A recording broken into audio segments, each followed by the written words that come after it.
Ambika recording studio Kuchaikot.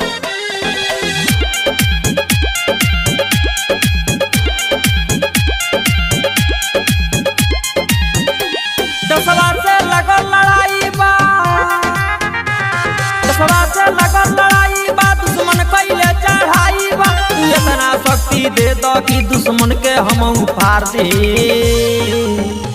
तू order कर दो माई हो पाकिस्तान में तिरंगा गाड़ दी। तू ऑर्डर कर दो माई हो पाकिस्तान में तिरंगा गाड़ दी।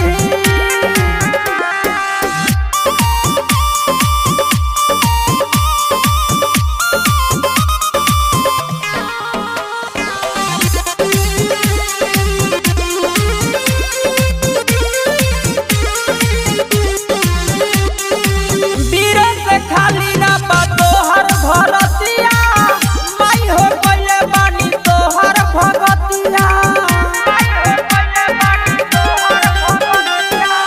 के गरमा चाल बाकी नजर देखा दी, तोहर बेटाओ के धूल चटा दी। भक्ति में बा शक्ति इतना नींबू तोरे गाड़ दे। तू ऑर्डर कर दो माई हो पाकिस्तान में तिरंगा गाड़ दी।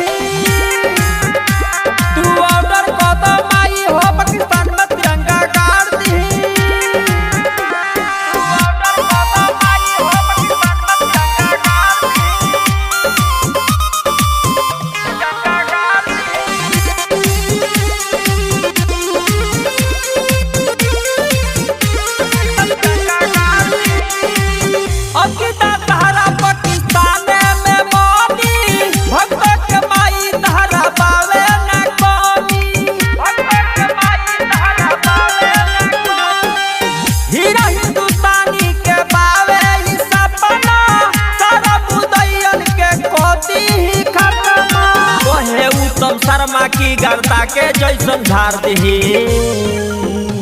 तू ऑर्डर कर दो माई हो पाकिस्तान में झंडा गाड़